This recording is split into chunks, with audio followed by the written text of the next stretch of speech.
ನಾನು ಡಾಕ್ಟರ್ ರಾಜಶೇಖರ್ ನಾಯಕ್ ಅಂತ. ನಾನು ಡಾಕ್ಟರ್ ದೇವಿಕಾ ಗುಣಶೀಲ ಅವರು ಈ ಗುಣಶೀಲ ಆಸ್ಪತ್ರೆನ ನಡೆಸ್ತಾ ಇದ್ದೀವಿ. ಈ ವರ್ಷಕ್ಕೆ ನಮ್ಮದು 50 ವರ್ಷ ಆಯಿತು ಹಾಸ್ಪಿಟ್ಲ್ ಓಪನ್ ಆಗಿ. ಅದಕ್ಕೆ ನಾವು ಶ್ರೀ ದಿನೇಶ್ ಗುಂಡೂರಾವ್ ಅವರು ನಮ್ಮ ಆರೋಗ್ಯ ಮತ್ತು ಕುಟುಂಬ ಕಲ್ಯಾಣ ಸಚಿವರನ್ನು ಇವತ್ತು ಕರೆದು ಅವರು ನಮ್ಮದು ಹಾಸ್ಪಿಟಲ್ದು ಫ್ರಂಟೇಜ್ ಫಸಾಡ್ ಅಂತ ಏನು ಹೇಳ್ತೀವಿ ಅದು ಚೇಂಜ್ ಮಾಡಿದ್ದೀವಿ. ಇದು 1998ರಲ್ಲಿ ಮಾಡಿರೋದು. ಅದಕ್ಕೆ ಇವಾಗ ಚೇಂಜ್ ಮಾಡಿದ್ದಕ್ಕೆ ಅದನ್ನು ಉದ್ಘಾಟನೆ ಮಾಡಿದರು.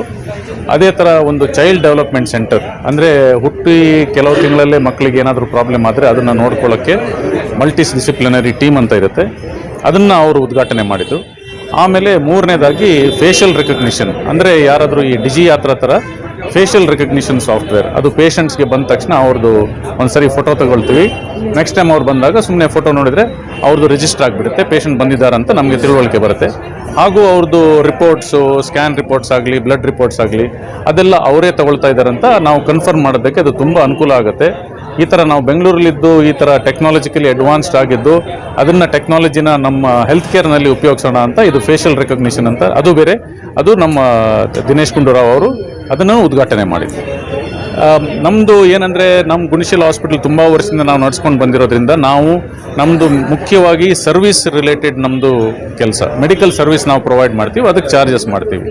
ಅದಕ್ಕೆ ಏನೇನು ಟೆಸ್ಟ್ಗಳು ಬೇಕು, ಏನೇನು ಅದಕ್ಕೆ ಇನ್ಫಾರ್ಮೇಷನ್ ಬೇಕು, ಅದನ್ನೆಲ್ಲ ನಾವು ಕ್ಲೀನಾಗಿ ಪೇಷಂಟ್ಸ್ಗೆ ಹೇಳಿ ಅದ್ರ ಕಾಸ್ಟ್ ಆಗಲಿ, ಅದ್ರ ಎಷ್ಟು ಖರ್ಚಾಗುತ್ತೆ, ಅದರಲ್ಲಿ ಸಕ್ಸಸ್ ರೇಟ್ ಎಷ್ಟು, ನೀವಿಷ್ಟು ಖರ್ಚು ಮಾಡಿದರೆ ನಿಮಗೆ ಏನು ಸಿಗುತ್ತೆ ಅದರಿಂದ ಅಂತ ಕ್ಲೀನಾಗಿ ಎಕ್ಸ್ಪ್ಲೈನ್ ಮಾಡಿ 2-3 ಸಲ ಎಕ್ಸ್ಪ್ಲೈನ್ ಮಾಡಿ ನಾವು ಮುಂದುವರಿಸ್ತೀವಿ. ಅದೇ ಮಾಡಿಸ್ಕೊಳ್ರಿ, ಇದೇ ಮಾಡಿಸ್ಕೊಳ್ಬೇಕಂತ ಆ ಥರ ಇಲ್ಲ. ಯಾಕೆ ಮಾಡ್ತಾ ಇದ್ದೀವಿ ಅಂತ ಪೇಷಂಟಿಗೆ ಗೊತ್ತಾಗಬೇಕು. ಇವಾಗ ಎಲ್ರಿಗೂ ತಿಳುವಳಿಕೆ ಇದೆ, ಅವರು ಓದ್ತಾರೆ, ಇವಾಗ ಎಲ್ರಿಗೂ ಇಂಟರ್ನೆಟ್ ಇದೆ, ತಿಳುವಳಿಕೆ ಗೊತ್ತಿರುತ್ತೆ. ಅದಕ್ಕೆ ಅವರಿಗೆ ನಾವು ನೀಟಾಗಿ ಎಕ್ಸ್ಪ್ಲೈನ್ ಮಾಡ್ತೀವಿ. ಕೆಲವರಿಗೆ ಒಂದೇ ಸರಿ ಹೇಳಿದರೆ ಮೆಡಿಕಲ್ ಟರ್ಮ್ಸ್ ಎಲ್ಲ ಅರ್ಥ ಆಗಲ್ಲ.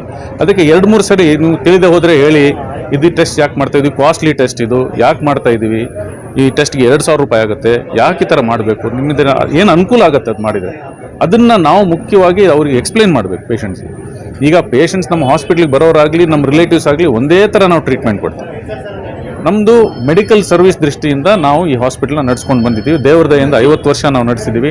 ಅವ್ರನ್ನ ಭಗವಂತ ಮನಸ್ಸು ಮಾಡಿದರೆ ಇನ್ನೊಂದು 50 ವರ್ಷ ಹಿಂಗೆ ಸರ್ವಿಸ್ ಮಾಡ್ಕೊಂಡು ಹೋಗೋಣ ಅಂತ ನಮ್ಮ ಉದ್ದೇಶ ಇದೆ. ಬಟ್ ಅದು ಇವಾಗ ನಾವು ಸ್ಟಡಿ ಮಾಡ್ತಾ ಇದ್ದೀವಿ. ನಾವು ಏನು ಟೆಕ್ನಾಲಜಿ ಯೂಸ್ ಮಾಡಿದ್ರು ನಮ್ಮ ಉದ್ದೇಶ ಏನಂದರೆ ಪೇಷಂಟ್ಗಳಿಗೆ ಅದರಿಂದ ಬೆನಿಫಿಟ್ ಇದೆಯಾ, ಅದು ಮುಖ್ಯವಾಗಿ ನಾವು. ಯಾಕಂದರೆ ಎಲ್ಲ ಟೆಕ್ನಾಲಜಿ ಯೂಸ್ ಮಾಡಿದ್ರು ಅದ್ರ ಜೊತೆ ವೆಚ್ಚ ಜಾಸ್ತಿ ಆಗುತ್ತೆ, ಖರ್ಚು ಜಾಸ್ತಿ ಆಗುತ್ತೆ.